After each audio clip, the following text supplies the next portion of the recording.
Welcome, man. Welcome back to the channel. What's popping, everybody? Yes, Thursday. Y'all know what today is. 2 more days to the weekend. That's if you off Saturday. A lot of people not off Saturday.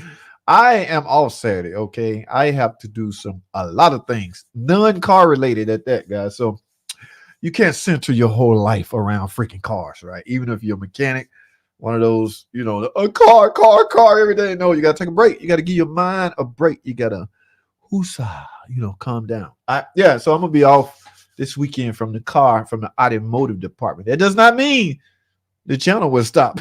I got videos on standby, just waiting to get out there. So yeah, the channel will roll on autopilot. Okay, yeah.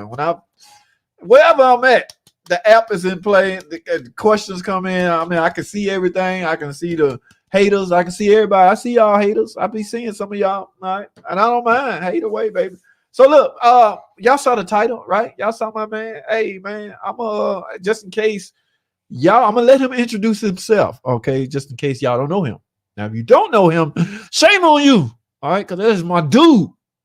How dare you not know my dude? Yeah, I met this cat, I don't know, a year or two, maybe ago, on the internet. One day, I'm in Texas. I'm gonna take a trip to his area, and we're gonna link up. Maybe go grab a bite to eat, do this, take a few photos, this, that, and the other, and the third, as they say in Atlanta. So, well, we'll see when that day comes. But for now, we YouTube buddies. All right, got a lot of YouTube friends with channels, man. All right, a lot of the channels that's out now, the guys you love. Y'all remember the video I did last week on which channel you watch? Oh my goodness, y'all was naming off some of the exact same ones I watched. Now, there was a few I hadn't heard of, so I had to go do my research. Okay, yes, even though I got a channel. Super, almost 200K. Even though I have a channel, that don't mean I don't watch video. Okay, yes, I watch some of everybody. I was reading the comments on that video. Y'all was naming stuff off. Y'all was hitting y'all had some not so favorites. Okay, I didn't appreciate y'all dogging out my buddy Scotty Kilmore. Okay, lighten up on Scotty. All right. I'm playing. To each his own. I mean, you have a choice. It's your opinion on who you like and who you watch. The question was, which channel do you watch, and which channel do you like the best? Y'all name. Some of y'all have me in that category. Some of y'all have Fluffy Mexicanik in that category. A little bit of everybody. So it's a versatile. You have a lot of options, is what I'm trying to say out there. Okay, there's a lot of options. I mean, you want to know anything about the general automotive industry or what's going on, blah blah, to specific cars and repair. Just say you want a Mopar. All right, there you go. All right. So what I'm gonna do, man? Hey, look, I got a couple special guests for y'all. I mean, hey, this is a surprise to me. All right, I got my buddy Fluffy Mexicanik on, and I think in the waiting room is y'all know God, what's his name? Rich. I think his name is Rich. All right, he go by the name Ford Boss Man. Boss me. All right, now this is a shock to me. Okay, you send me a message, say you want to jump in. Let's do it, man. So we're gonna do some car talk today, guys. All right, let me bring these two cats on. Again, if you don't know them, I can't explain them or I can't introduce them. So I'm gonna let them introduce themselves. All right. So and then we're gonna, I don't know, it depends on how the time flow. Look, guys, I have no structure. All right, we're gonna let the conversation go where it may. First of all, we're gonna talk about my buddy and his milestone. All right, 60,000 subscribers is a milestone. All right, that is a lot. I was on top of the world, I thought, when I hit it. All right, so but his real milestone goal is 100K. All right, and I got another buddy that just hit 100K. All right, so we're gonna give our buddy Fluffy Mexicanics some tips on how to get there. We go. So without further ado, man, let me bring these two cats in. What is going on? Ford Bossman, and Fluffy Mexicanik. So listen, guys, I'm gonna pretend I don't know y'all. I need y'all to introduce yourself. We're gonna start with you, Fluffy. What's going on, man? What's going on, everybody? Y'all know Fluffy Mexicanik, not the comedian. I'm the mechanic, Fluffy. Okay, there be people in my comments. Are you the comedian? No, I'm not. But I am a master tech with Nissan. Trying to get that master YouTube certification, like JT over here. And we have fun on my channel. We do giveaways and we do all sorts of different things. Try to stick on topic on the live streams and do them one to two nights a week. trying to stay consistent with that. And yeah, um, met JT on here, and ever since then, he really introduced me into the live stream game. So it's been fun. It's been a ride. It's been you Definitely in has for the been a long ride. haul, man. You in for the Oh long man, I'm haul. going. I'm there. I'm there. Everything I do is video. Everything I see, some of the stuff I shouldn't put out, but it's content. Oh, that's what's up. Now this other guy at the bottom, man. Introduce yourself, man. What's going on, guys? Can you guys hear me okay? I'm having a problem with the volume on my side because I don't have headphones in. All right. I am 37 years old. I'm a co-owner of a shop. I came from the Ford world as a senior master tech. A lot of people kind of know me for some of the more controversial stuff with Ford, like talking about TSBs and problems coming directly from the factory that nobody wants to talk about. And one of my highlights on my channel was the Mach 1 Mustangs kept showing up at the dealership misbuilt, or they weren't showing up with the parts for the customers. And I kept seeing this happen over and over and over again, and nobody was speaking up. None of the technicians were speaking up. None of the dealerships were speaking up. And of course, they don't want to because they don't want to get slapped by the manufacturer. So I spoke up and I made a series of videos, and I said, this is kind of ridiculous because you got these dudes working their whole life trying to come up with money to finally have something nice for themselves, and they get to a point in their life where they're happy and they're secure, and they buy a car like this that costs $60,000-$70,000, and it comes with $3,000 worth of stuff missing that they ordered with the car, and they don't find out until months later when they're at Cars and Coffee with their buddy, and they're like, wait a second, I ordered the same package, how come your car looks different than my car? Wow. And then you find out you're missing your chin spoiler, your wheel lips, your all these different things that are supposed to be there. And I'm like, you know what, I had enough of this. I'm going to break the silence here. I'm going to put the pressure on Ford. If I lose my job, I lose my job. And then I kind of got called into the office, and they were like, hey, Detroit called. Hey, Chicago called. They're saying you got to remove this video that you did. Ooh. So I says, so you're going to silence me. My freedom of speech doesn't mean anything to you. I should be able to speak on stuff like this. I'm not slandering anybody. We just need to do better. As a whole, as a manufacturer, we need to do better. Wow. And if we're not doing this, then why even do this job? So I left. The next day I came to work. He says, hey, my GM called me Ford boss. Even at work, he was like, hey, Ford boss to the office. So I go to the office and I'm like, dude, I'm about to get fired right now. Whatever, I'm not going to sweat it and act a fool and all the drama and stuff. I'm just going to be like, okay, take the lick and move on. And I went in the office, and they were like, Dearborn and Chicago called again, and they want the other 4 videos that you have. And I was like, yeah, so I'm not going to remove them. Unless you give me a corporate letterhead with some kind of signature saying that you're going to rectify this problem for the consumer, because I'm not walking out of here removing these videos to keep my job. Either you fire me right now or you give me the letterhead. Wow. And he was like, you know what? They thought you were going to kind of say something like this, and they actually created a formal letterhead admitting that they were at fault and that they're going to fix this problem. And this is how you rectify it. And that's kind of how I made most of my name for myself, was kind of being honest about stuff. Right. Wow. That's me. I know, right? I didn't know that much about it. I knew you was at a dealer at one point and you had a bunch of controversial videos out, but I didn't know it went as deep as that. I mean, yeah, it was pretty rough. There was some, but also at the same time, I really love the dealership life. I love the formal training and stuff like that. I love the structure and stuff of it, being able to learn a proper process from point A to point B and how to figure out what a problem, how to troubleshoot a problem. And that's what gave me a lot of the foundation to what I have now, is running a business away from the dealership. I took a lot of all that training and stuff that I had. Yeah. And it applies to every other make and manufacturer out there now. So once you get that training and you understand how these systems work, you can pretty much move to anything. Yeah, some are more difficult than the others, but now I love doing my own thing. I work on Fords every day, no matter what, but I am a European specialist. So we get Chryslers and GMs and Fords and Mercedes and BMW. I got a Bentley Flying Spur on the rack right now.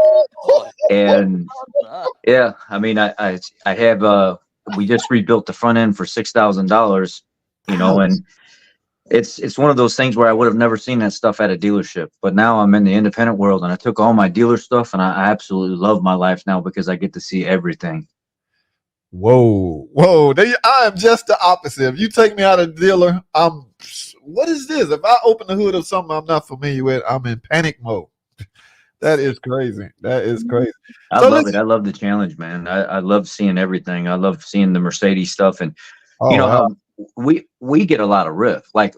There's a lot of stuff that like me, you, and Fluffy we get from people that talk trash about our products and stuff that we like or that Oh we may yeah. be somewhat biased to. But Yeah. at the end of the day, on the independent side, I see just as many Toyotas and Hondas and everything else coming through my Woo. business that need transmissions and engines and everything else. You can go through my shop and you'll see a Honda on one side that needs a transmission, a Toyota on the other side that's burning oil. I just put lifters in a 3.6 Pentastar, and I'm pulling the timing chains out of a 3.5 EcoBoost because they're wore plumb out. It's 60,000 miles. They're not supposed to be wore out that early. So it's today I was doing services on one of Fluffy's vehicles. I had a Oh, Nissan Leaf or whatever, like a Note Leaf or whatever it is. I had a Versa Note or whatever. Versa note. Yep. Yeah, and I had to do a transmission service on that. I thought that was pretty interesting how you do the CVT service. I never done one of them before, and today was the first day, and I was like, man, this is kind of crap. I'm working on everything, man. Hey, look, Riff. I know you heard the news. Fluffy crossed the 60,000 mile mark. Now, that is a milestone. Am I not correct? I'm sure you remember when you hit that 60K. You at 100 now, so I saw Uh, that as well. So we got to give my man some tips on how to get to that 100,000 mile marks. Okay, what do you got in mind? What kind of tips you got for him? uh, I think he's doing what he's doing, but here's my thing though. Okay. Um, Fluffy started coming up out of nowhere, man. Yeah. Right? He started coming up out of nowhere. I was watching, and you too, though, JT. You too, though. You for a while. I'm looking at it. And I'm like, man.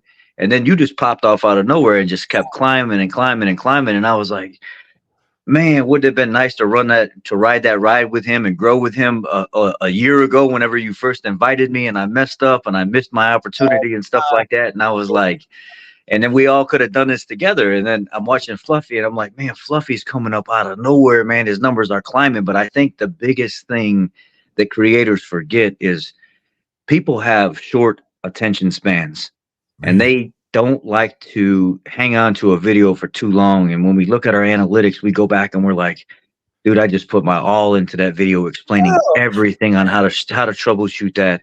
And I got no traction. Almost, I don't feel like really that many people appreciated the amount of value that I just put into that video.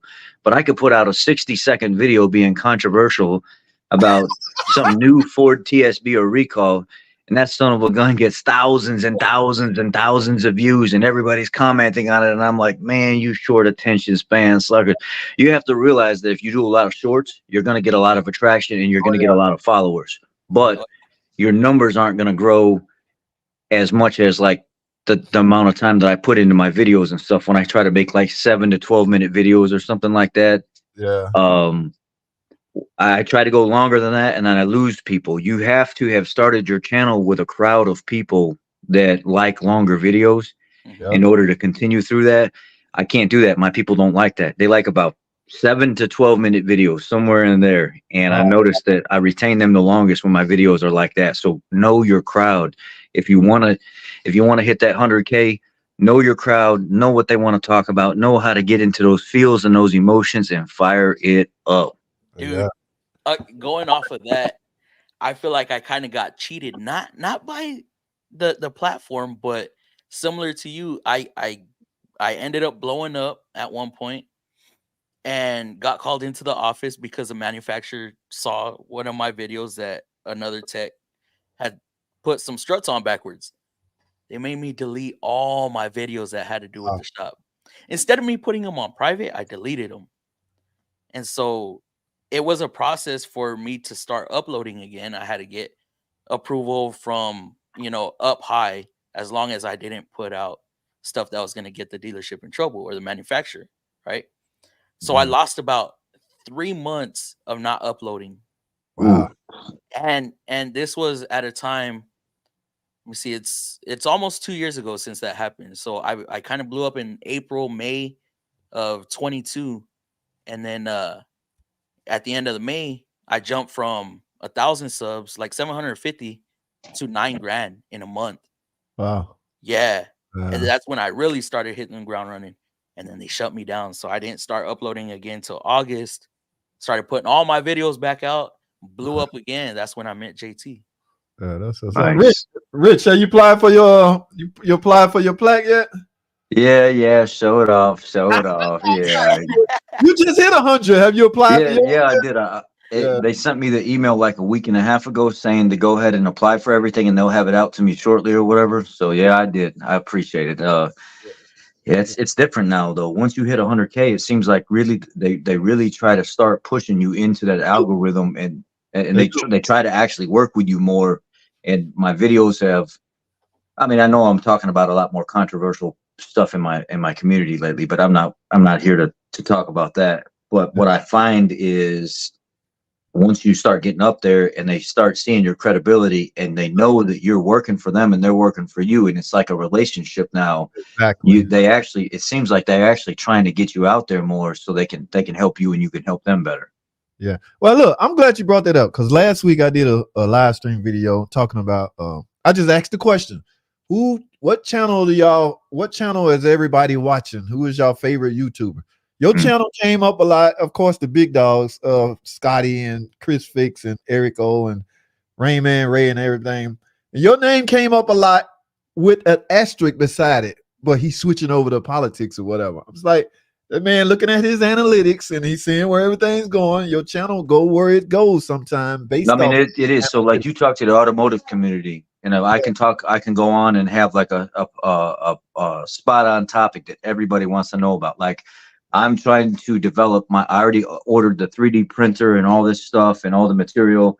I'm trying to develop a part for the F-150s that will keep the water away from a fuse box. So I'm going to 3D print the part myself and come up with my own part that's going to go on the truck to deter water away from a certain section. It's going to be a basic, you use the parts that are already on the truck. So you pull the clip off, you put a part in, you put the clip on, you put the bolt back in the fender well, and you don't even have to get any extra parts. You're already using the stuff that's already there. So I'm trying to develop this part. And let's just say I'll get online and I'll talk about this. And the F-150 is the #1 selling truck in the nation. Okay. So it's been that way for years. It doesn't matter if it's better or not, or worse, it's the #1 selling truck.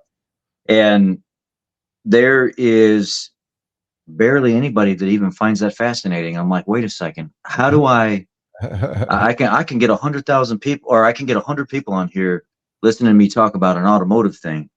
But if I start talking about what's going on in our community and what's actually affecting our low income communities, our minority communities, the communities that I grew up in, my mama, something you guys don't know about me is I was in foster care, and the minority community is very near and dear to my heart because my mother is Black. She basically raised me in foster care. I went to an all-Black school for a while and stuff like that. Hubbard Elementary School in Chicago. I was raised in 63rd and Green.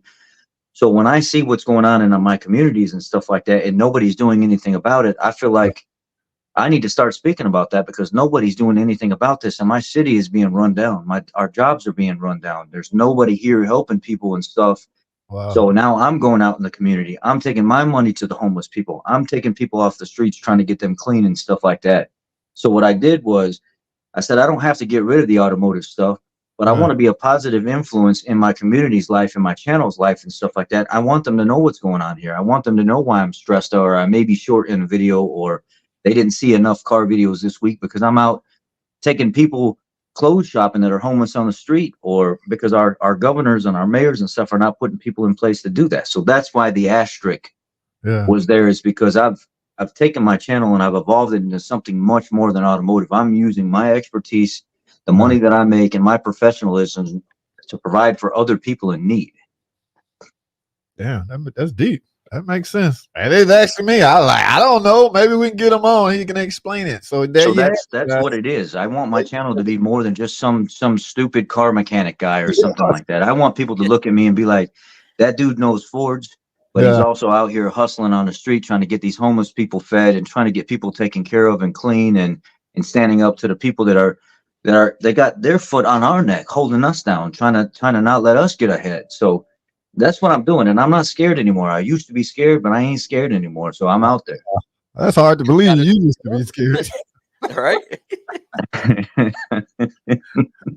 But here's the thing, though. Here, JT, but I'll get 100 people watching me talking about it. Like I got 100,000 people. You would think that 100,000 people out of that, you'd have at least a couple hundred people watching you consistently at one time. You talk about a car thing, and there might be 100 or 150 people or whatever that like hearing about that. You talk about some stuff, you taking a homeless man off the street, or you standing up to the governor or the mayor. Man, you got 900 people on here watching. You got 1,000 people on here watching you. It's a completely different ball game. And if it's true and it's sincere and it's from the heart, who cares? You know, you're telling a story that's true to you. Yeah, that is deep. That's deep. Fluffy, what's up, man? What up? So what is there to look for once you hit the 100K mark? What was that again? What is there to look for once you hit the 100K mark? Like, is there special incentives, or? I mean, number one, you're gonna get a plat, but for the most part, your email may be full of what we call them when people want to give you stuff to make a video and sell sponsor deals, maybe. I mean, you get a bunch of that because I got over there in that corner, I got scan look, scan tools and jump box piled up this high over here. Folks sending me. I got to protect my name. If the product is not good, I can't stand behind it. I can't. I'm in a professional environment, so if you send me a rinky dink jump box, I can't get on a video and lie about it and say it's the top of the line and people go buy it and then JT sucks. You told me this was the baddest jump box out there. So, you know, you're going to get a lot of sponsorship deals maybe and individual sponsorship deal. But for the most part, YouTube going to jump on board and give you a hand and push you even further. So that's one of the perks to trying to get that 100. They won't see if you can get there on your own. It's like once you do, they may jump in and give you a boost. Here's something that changed for me. What's that? Before 100K, so listen to this. This is how the politics work here behind all this. Before 100K, people would come to me and say, "Hey, I want you to try out this scan tool. I want you to try out this jump box. I want you to try out this electrical tool or something like that." Okay, what's the catch? Or you could keep it. All right, bet. If I like it enough, I'm a small fry right now. I get it. I'll do what you, yes, master. You know, I'll do that kind of thing. Once I hit 100K, that ain't the talk no more. The talk is now, hey, can I send you this Autel or this launch or something? $2,000 scanner, $1,500 scanner or something. And hey, by the way, if you do a good enough job, or not even if you do a good enough job, if you give us a posting on Instagram, Facebook, and YouTube, how about I throw $600 in your Cash App or your PayPal for doing that video for me? So now the incentive has changed. Now companies are talking money.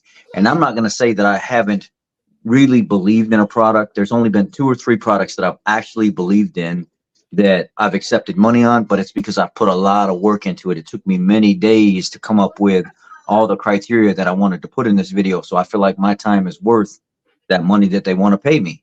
Wow. And I'm honest with my people about that. If I like the product, I'll show you. But just like you, JT, if I don't like it, I'll tell people, hey, look, man, I've tried this before.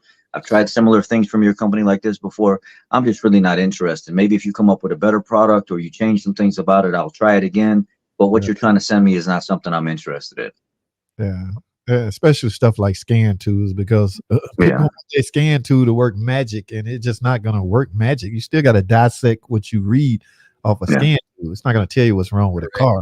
But, it still comes down to understanding what you're looking at. Exactly.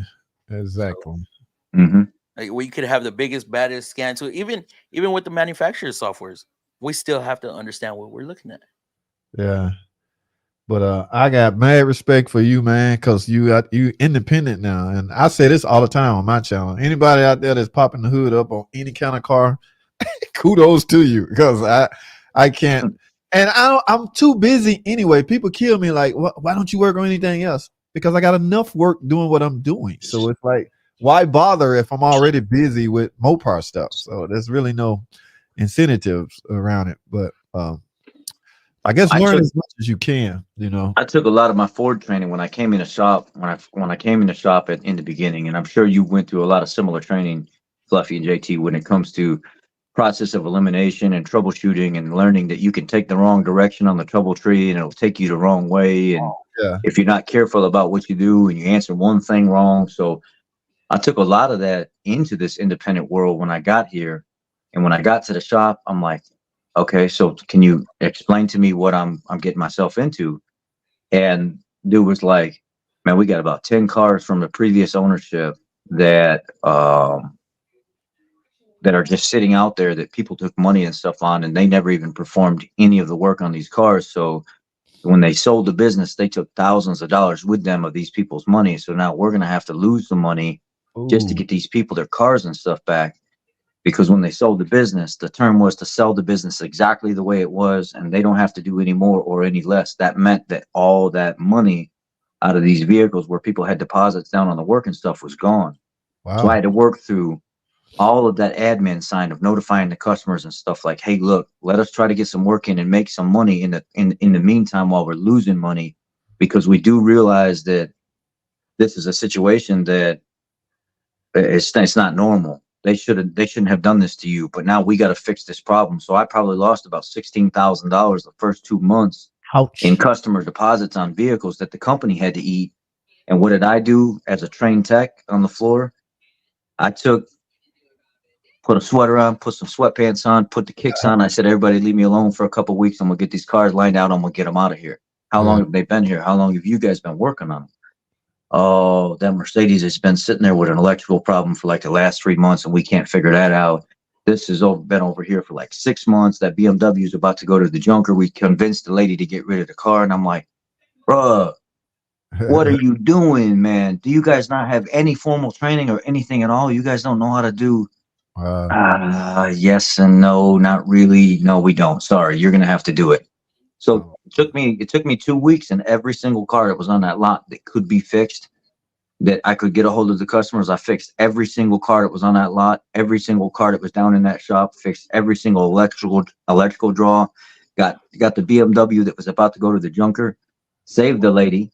I know this is not what we want to hear, but I yeah. had to kind of go shade tree kind of old school on this and tap into some of my other roots, of how I kind of learned the hard way. And I told the lady, I said, look, I don't know how this was misdiagnosed by the previous ownership, and I'm not trying to talk bad about them, but you got a $300 fan clutch, a viscous clutch, the fluid's leaking out of the front of it, and that's why this vehicle's overheating all the time. You really don't have a head gasket problem. You Wow. have a viscous fan clutch problem, and all the oil's leaked out of it. Now the fan can't kick up the speed once it gets hot enough. So I need to replace this fan clutch and go ahead and pull valve cover and stuff like that. I'm going to retorque the head bolts and stuff back down because these are notorious for the head bolts loosening up through my research. But let's see if I could get this car back on the road before you throw it to the crusher or something like that. And she said, oh my God, baby, this would be awesome. If you can get my car, I've had this car for years.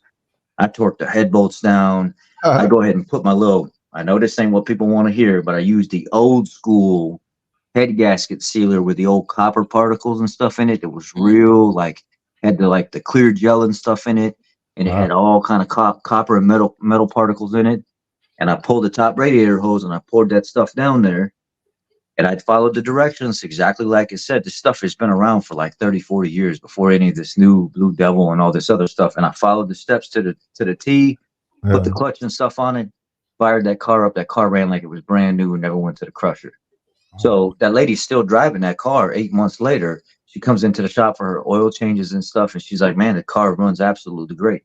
But I had to do all this leaving Ford, going into the independent side. I was working on Mercedes. I was working on BMW. I was working on Volvos and Audis and pulling timing chains and stuff on the front of it. I never worked on this stuff before. But you know what I noticed? What's that? I didn't have any problem at all following a trouble tree, a Yeah. how-to, removal and installation. I jumped in it and I went with it, and I made a boatload of. If I would have been a tech, Yeah. man, I'd be happy. Man, the money that I would have made, but I'm a co-owner, so and that's what Kevin says right here. It comes from once you get the training down and you get the years of wisdom and experience and stuff. Man, you could pretty much get into anything as long as you have a good mind, a mechanical mind. and you're not scared, Yeah. you can fix anything. Yeah. Well, gentlemen, the future. Hey man, I seen you upload something concerning Ford trucks and the EV. But so the future is obviously EV hybrid right now, I guess. But Yeah. that's where we headed. Are y'all ready for that, or what's the deal? You ready for that? I'm not. I've been getting training for it right now. A lot of training. Every school I've been to this year was pertaining to some form of EV. A lot of it's on the hybrid right now, but now we're not getting bombarded with work yet. But the training signifies that the cars are on the way and they're going to be braking, and you need to know this, you need to know that. So you better cram this training down your head. But like I say, when I leave the training or the school, should go out the other ear until I lay my hand. It's all in here while I'm at school. As soon as I leave until I actually lay hands on this stuff. But Yeah. they're telling us that's the future. What are y'all thoughts on that? Y'all prepared for that stuff yet, man? I'm not. And it's funny that you brought this up, JT, because I had a buddy stop by the shop before I left today who's transitioned into working only EV vehicles, working on only EVs. I won't say the company name, where you know what it is.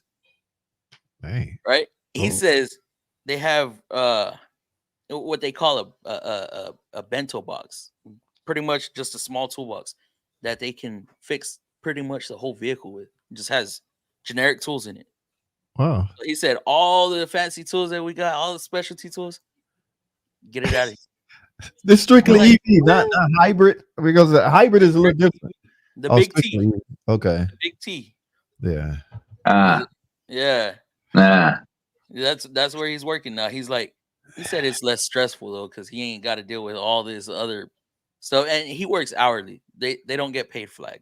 Oh, okay. So they're able to take their time. It's less They make stressful. good money. He said it's decent. It's Yeah. decent. Yeah. You know, it probably our pay like 3 or 4 years ago.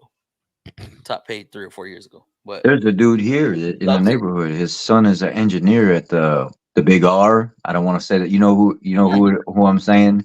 not trying to promote them. Yeah, the Big R. It's he works for them, and he was saying that his son is just super, super, super happy working for them. Like, they make it a point to really treat the employees, the techs, everything. They have to be treated good because that's the company model, and that's what they want. Everybody needs to be. They want everybody to feel good when they come to work. They don't want people to resent coming to work or feeling like, it's another day of this. And he said that's their whole focus, is really trying to make these techs and these people running these businesses for them feel very comfortable with what they're doing. Yeah. You know, and here's the thing too. So I think as we move more into EV, because I'm sure Chrysler's starting to push them with the hybrids and stuff. Oh, yeah. I know our company is getting rid of a bunch of models to bring in different EV models to replace. And if they want us to rush these vehicles and make money on them, I think they're gonna have to change up the whole model to where we get paid an hourly rate versus a flat rate. Because if you have somebody trying to rush through these jobs, you throw safety out the window. Yeah. Right? How many times do we take a shortcut just to beat the You time? can't do that with an EV. You cannot. So in order for us to be safe, we have to be able to take our time with it and go. And you know what? Maybe it's a great way for them to try to push this model of paying us better, because they don't pay us good enough. And maybe it's a way for them to actually realize that at the end of the day, hourly is going to be the safest for anybody, because we go through these major slumps of we're busy, now we're not busy, now we're busy, now we're not busy. And it's like, how do you, if there's no consistency there and you're not taking care of the guys that are on the clock for you, and you expect them to just stand in their stall until you give them the next job, it could be an hour, it could be 2 hours, then what's the point of coming to work? And at that point, you're going to have no choice but to hire qualified technicians, not just warm bodies. Yeah. To fill a stall. I know the EV stuff has been a problem for Ford. The Ford trainers and stuff at the training facilities were like, most of your communities, and this is what he said. He said, I'm going to tell you exactly like this. Most of your housing communities, so let's just say the average neighborhood has about 300 people in it. Those 300 people, let's just say 10 of those 300 people get EVs, and 10 of those people have to have upgraded chargers or systems put in their garage to be able to sustain that. If it's in an older community that's been there for a really, really long time, and those 10 people want EVs in that neighborhood, it could be one now, one a year from now, 2 or 3 the next year. At some point, you're going to have to get somebody to come in there and upgrade that system for that neighborhood, electricity wise. And then if you don't have the right amount of service going to the garage where the car is going to be parked, now you're going to have to pay anywhere between $4,000 to $6,000 to have upgraded service put in the garage, an upgraded panel put in the garage, just so you could supply an ample amount of voltage and amperage to these chargers, so they can charge the systems appropriately. Because if you're using the small, slow charge systems, you're never going to charge the EV overnight in enough time to have a full charge the next day. It's going to take, 14 to 24 hours to do it. And they lie about a lot of stuff. When you look at the ranges on a lot of the new EVs, they're like, oh, it'll go 400 miles, it'll go 500 miles. And you load it up with 4 or 5 people and you go drive and you got 180 miles to no charge. So there's a lot of lying going on. The infrastructure isn't ready for it. It's not stable. There are a lot of them are catching on fire still. There's quality control issues all the time. And Ford just downsized from 3,000 units, like what was it, at 3,000 a week to 1,500 a week, because they're seeing that there's less and less and less demand. Yeah. Yeah. I saw you made a post about that today, didn't you? Yeah. Made some kind of post about that today on the trucks. And I was at a convention. I was invited to a dealership that wasn't my dealership, and I was going to go help out, talk to people in the public about what's going on with their trucks. And when they first met me, I'm laying under the trucks and I'm pointing at connectors and, hey, water intrusion here, and these typically build corrosion, and this is why your backup camera goes out. And I'm pointing all this stuff out to people, and there's an engineer standing in the back, and he's watching me, and he says, hey, can I talk to you for a second over here on the side? And I said, sure you can.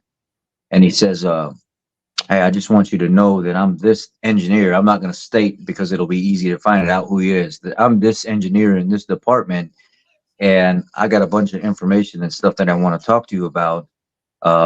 This vehicle's coming out, and there's all these problems and stuff that I've seen over and over and over and over again. And they're going to go ahead and push this vehicle out anyway with these problems that we're seeing in testing, because the problems aren't serious enough to keep them from being on the road, but they are serious enough for the consumer to really have a bad taste in their mouth with the manufacturer overall. So they're going to push them out anyway, so they can start making money on it. And they'll just deal with the repercussions after they're gone. And I'm like, what? Oh my goodness. What are you serious? This is an interesting comment right here. Very interesting. Oh yeah. It's slow paced right now. It's on slow mode now.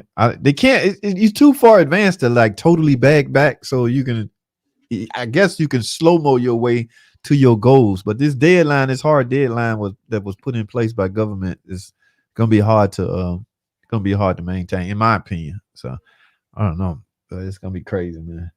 I don't know. But you see that they're not just doing it with us, fellas. They're doing it out. There was just a thing that was put out in California that they said by January 1st, 2024. I don't know if somebody can Google it or whatever, but it said something about January 1st, 2024.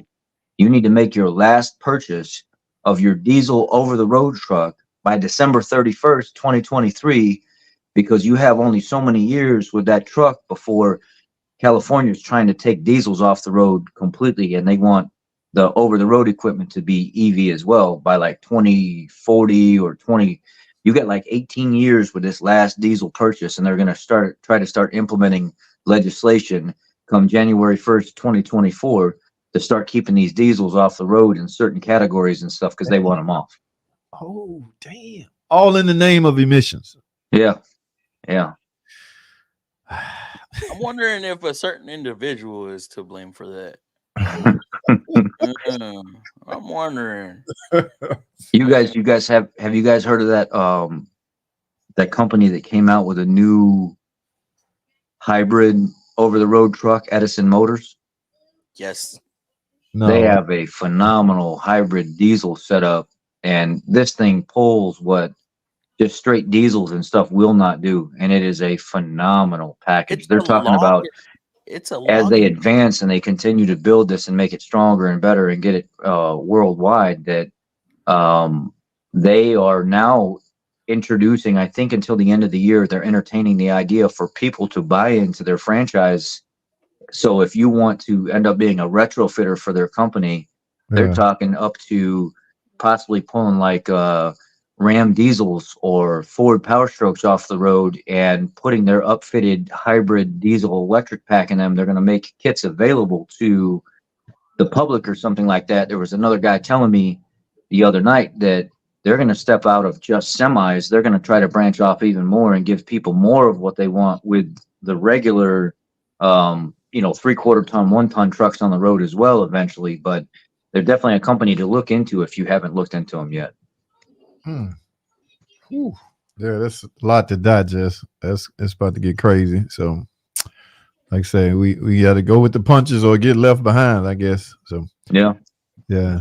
So, But he's a real good dude. He's hired a great team of engineers and people that are building the truck with him. He's got great suppliers and stuff. And he wanted to make it as easy as possible for people to find out as much information and be able to possibly service, a lot of their own vehicle. But they're in like the investing building phase and stuff now. They've been in the investing building phase for about a year now. They've got their first truck done and displayed, and they've showed its capability, and I guess it can tow and it can pull at way better than any of these. I think they put like 100,000 pounds or something on one, and it pulled it like it didn't even have a load on it, like a regular over the road truck had like 30,000 pounds on it. This EV hybrid was pulling 100,000 pounds with the equivalent of 30,000 on a regular diesel. Yeah. Hey, without sounding biased, I'm almost certain I know what your answer is gonna be. If somebody jump on and say I'm in the truck market, I'm interested in buying a truck, what would you suggest? Full size truck. Like I say, you already know what my answer gonna be, so I'm interested to know what I'm calling for. The Dodge Ram, a full size half-ton truck. Yeah. Okay, so there is some bias here. You are right. I can't hide that, but there's also a lot of education and fact behind what I'm about to say as well. What's that?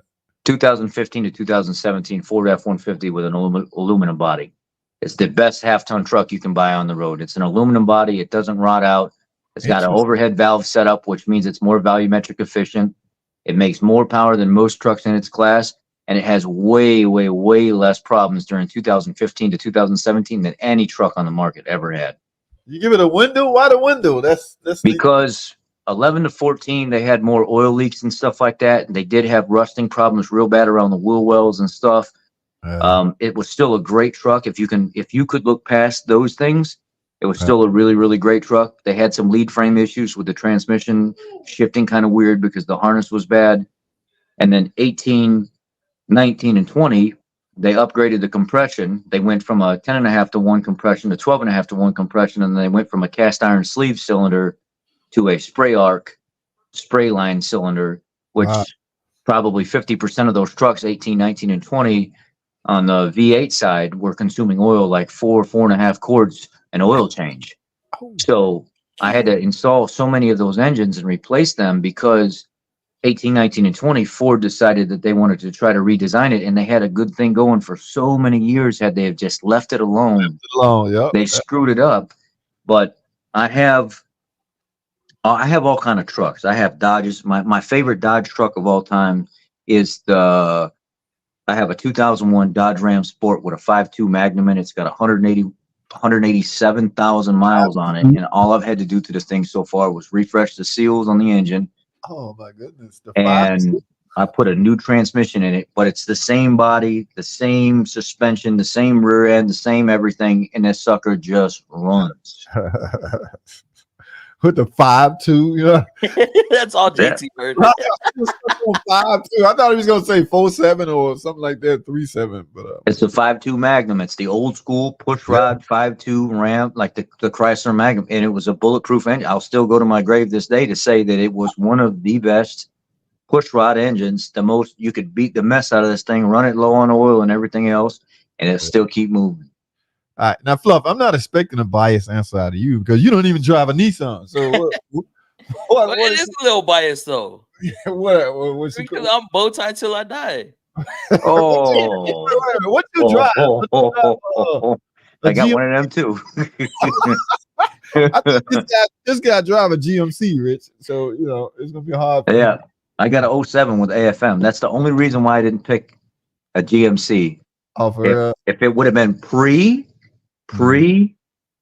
2007, when they didn't have AFM, I would pick I would probably, it would be a tie between the Sierra or 1500 and a half ton class and the 462 valve or the 542 valve in a Ford. I couldn't pick one over the other, but the pre 2007 GM, and you see them with 500,000 miles on them, 600,000, 700,000 miles on them, still coming into the shop today. And all they need is, hey, I got a brake light on, or hey, can I get an oil change or a coolant flush or something like that? And I'm like, damn, man, I'm ready to replace some stuff on this thing. Nah. All right, before I get the Fluffy answer, let me give a shout out to my man DLC for Christ. Appreciate that donation, man. It goes back into the channel so we can help the channel grow. All donation, no matter the size, small or high, goes back into the channel. I appreciate that, DLC for Christ. So we still waiting on Fluffy answer. Somebody wants to give you a shout out, by the way, on that 60K. Explain that while you're at it, while you giving your answer, Fluff. Explain the 60K. The giveaway. Yes, we are doing the giveaway tomorrow.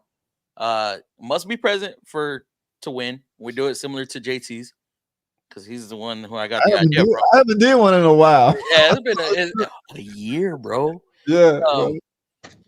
But yeah, it's still going on tomorrow. I'm gonna have all the items with me, and like I said, it must be subscribed to win, must be present to win, because I give out what videos to go comment on. I pick a comment out of there. Well, I put it into a generator and then it pulls the comments. But yeah. So yeah, Super, we will be doing the giveaway tomorrow. Now for the truck, I'm gonna have to say, what was it? I think 2018, 2019 Silverados. Silverado. Yeah. Aesthetics. The aesthetics for me. Okay. Like I like the way they look. I don't like the way Chevy went now. I just don't like. Yeah, I agree. Those were nicer trucks. Funky. It's real funky. The new ones, Fluffy, the new ones, they look like somebody it looked like JT was on side and Fluffy's on the other side, and y'all uppercut the thing at the both side and took the bumper and just shoved it way up into the face or like the top of the truck, and it's all flipped over into the lights and stuff. That's an ugly truck, man. The Sierra, I think the Sierra takes a cake over the Silverado now. Yeah. I like the one you're talking about, but I like the ones with the square cut liners, the lip like around. Oh my God, so like the Denali versions. Mm-hmm. Yep. It's totally. But you know, we had a Ford dude go Ram. He went Ram, and I don't know if anybody knows the story here, and I'm not going to tell his story for him. But Ford Tech Make You Loco, when he was back in the market before he really started growing like crazy, he was looking for a truck. And he ended up settling on a 1500 Hemi. I think it was a 1500 Hemi, and he said he loved it. He absolutely loved the truck. But I think the thing that people need to realize about them, and as I try to tell all my subscribers as well, and my people that come see me, is I love those trucks. I love the way the gearing and stuff is. I love the way they come off the line really, really quick and hard. What I think people need to realize more is quit sitting in your truck and just letting it run, and you don't have a purpose for the thing to run. Stop doing that. It's no good for nothing. And all you're doing is just sitting there. And I don't know if JT, you ever follow Uncle Tony's Garage? Oh yeah. Yeah. I think it was one of his episodes where he talked about that. And he said, if you look at the evolution of where Ram has taken the lifters, or not Ram, just Chrysler in general has taken the lifters, and they've moved it through generations of Hemis and Hemis and Hemis and Hemis. The locations the angles have gotten worse, and the oil supply is higher up and stuff now. And now you really have to be careful with just letting that engine just sit there and run for no reason. Like if you're going to get in it and start it, move the vehicle. Don't let it just sit there knowing that it needs ample oil supply. And you don't have a purpose for the thing to run. Stop doing that. It doesn't, it's no good for nothing. And all you're doing is just sitting there. And what I think people need to realize more is quit sitting in your truck and just let it run. And you don't have a purpose for the thing to run. Yeah. and you're going to sit there and just let the thing. I think there's even TSBs out on it, isn't it? That says keep good quality oil, filter, and stuff like that. Don't idle the trucks excessively Yeah, cut for down. those very reasons. Yeah. Yeah, that thing, that's that cam and block push rod design engine. They have done all they can do to bring or to keep emissions at bay. You know, we added MDS solenoid, VVT, we added all this stuff to it. So it's way out there in la la land now. So it's about time to pull the curtains down on it, because they can't cam and block. You can always may have high emissions. So, but when you start adding all this stuff onto it, Yeah. keep emissions at bay, that's when you start having a bunch of problems. So without MDS, the ticking ones wasn't so, it wasn't as popular as it is now. When they added all this stuff to it, or having a hard time going where it's supposed to go and all kinds of that video Uncle Tony did was very controversial. It was very controversial. Damn comments, boy, they was lighting them up about this stuff. This comment right here. So if anybody, if you guys don't know the Changing the Industry podcast, there are a couple of guys that they're in the automotive world. They are shop owners.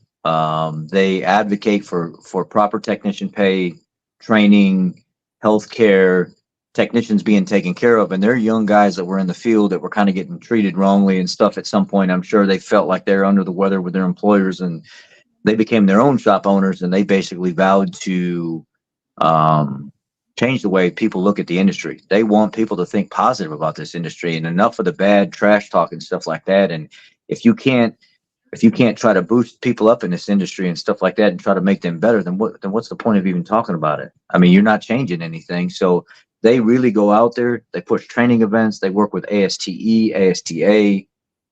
They work with Parts Tech, and there's a lot of other. They have. If you guys haven't checked them out, you should check them out. They would probably want to hear your story at some point, JT. And I was able to sit down with them, and they asked me about my life. They asked me about why and how, and I said, look, the automotive industry saved my life. I didn't really feel like I had a purpose at all, even after the military and after going through all the jobs and stuff that I did. But once I started fixing things and I started seeing people's faces light up and really affecting how their overall well-being mentally is by knowing that they have a sound, safe vehicle, and how I could make such an impact in somebody else's life, the automotive industry changed my life. Wow. It really did.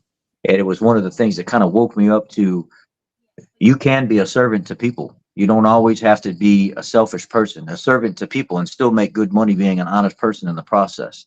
Yeah. And that's what that podcast was kind of about. It was about my entire life. And it's a crazy story. So if some of you anybody gets a chance to go check it out, it's Changing the Industry podcast. And it's my whole story on how I got to where I am. Doesn't it give you a good feeling when you get something that just isn't running or nobody can figure out, and then you get it and figure it out and get it right? And well, it makes you feel good. Wow, I did that. It makes you feel good if it's other shops or other dealerships or something like that, and then you get it, and like they'll come to Fluffy and be like, "Man, I've been to 2 other dealers. You think your guy can figure it out?" And then Fluffy's like, "Yeah, I got this. I got it." And then it makes you feel awesome. But funny story like today, the flying spur comes in, and we rebuilt the front end about a year ago. And the guy says, I'm hearing this like rubbing sound and this noise over bumps and stuff like that. And he said he was going to, was it a Nico diesel? I thought his original truck was a Hemi. Or whatever it was, he loved it. Anyhow, so I go out to this car. I said, what'd you say the sound sounded like? So mind you, 3 of my guys looked at the car already. And then my co-owner, my buddy, that me and him have been doing this the longest out of all the guys with the most experience, formal training and stuff, he goes out and does it. Yeah. And he's like, man, the sound or whatever, it was at this other shop and it was here and it was there. Now it's back with us and nobody can figure it out. And I go out there and I says, all right, I'm going to take this car for a ride. Mind you, you ain't never rode in a car like you have, like you sit in a flying spur. And let me paint this picture for you. You open the door And the door is just so easy to open. It just unfolds like the wind for you, something like that. Just comes right out. And then you're looking inside this car and you see these vanilla seats that are all in this pure leather and the pure vanilla dash all the way across with all the special, like woven diamonds and everything else, and the way the radio is laid out. And you sit back in this thing and it almost like, then you go to back out. Or no, you go to start it up and it goes, whoosh. It sounds like a little turbine there for a second, or like a little jet as it fires up. And I'm like, what the heck was that? What engine's in here, buddy? And he says it's a W12 6.0 liter twin turbo, 616 horsepower, 590 foot-pound of torque. So when you pull out on the street, be very careful because this car is fast and it's very luxurious. So you'll get very comfortable and be going very fast and not realize it's not a sports car. It's a luxury car, but it's very fast. And I heard the sound the first time and I was like, okay, I got it. I heard it again over the next bump and I got it. I know what it is. I go back to the shop and I said, let's go for a ride. Let's go right down the side street right here. Go over that bump and I'm going to stand outside the car and I'm going to watch what happens.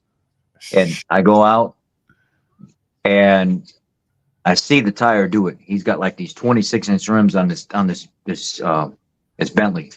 And it goes inside the wheel well and it goes and it's the rubber as it's turning, it's rubbing the inside liner and it's making this. It's just barely rubbing the inside of the liner. And I said, fellas, how long did you work on this car? And they said, oh, we've been working on it since like on and off since this morning at like 8 o'clock. And I said, are you kidding me? You done spent the last 5 hours on and off, the three of you, and then my co-owner goes out here and you're guessing that it's a tap or a rub or something somewhere else. And I go out here in 5 minutes and I figure out what this is. God. We got a problem, gentlemen. Yeah. So yes, it makes you feel good when you find out what it is, when it's been through multiple people, if it came from somewhere else. Yeah. But if it came from your own people. Yeah. There's a time limit. There's a time limit when you start getting other ears and eyes on it. You can't see it, you can't feel it, can't hear it. It's somebody else. Yeah. That is funny. Well, guys, look, man, we at that 1 hour mark. I can't do no more than 1 hour on the live stream. I can't pull them fluffy numbers. He be on live stream. Oh, like, yeah, Rich knows. He be on live stream 3 hours. We kept it on pretty late one night. Yeah, and I'm trying to get off, and they'll be like, "No, hey, I got another question. And I'm like, "Oh man, why you got to pull me into this conversation?" Do y'all have any final thoughts, man? We're gonna wrap this up. It was great, man. Like I said, I appreciate you jumping on, Rich, man. That last time, I think you Pacific, no, you Eastern Standard Time, Eastern Standard Time. So I'm Central, so right now it's 8:15 here. It's still early. Okay, so it's 9:15. So that's where we got off track at. Last time we were supposed to link up. That hour. Hey, you know what? I appreciate y'all being here and stuff like this. Is fun. So maybe we could do this again, man. Maybe we get some more people in here and share it to my people and bring them over here. Oh, that's what it's all about, networking, guys. So y'all got any final thoughts, man? We're gonna wrap this up, man. You good, Fluffy, man? Get going, man. You 40,000. You know, this one's been a struggle, bro. This one's been a struggle. Yeah, what's that? Coming up year, I'm hoping to hit the ground running. That's what's up. I doubled last year's numbers, and this year is just another. Hopefully, you know, the work can sustain to be able to keep pumping content. Right. So. All right, so let me apologize to everybody in the comment that I couldn't get to. This live stream was a little different. I'm sure y'all understand. I got two special guests on, and they was great. It was nice talking to these guys. So y'all don't have any final thoughts, man. We're gonna wrap this up. Y'all good? Yeah. Thanks for joining on, man. I'll see y'all later, man. All right.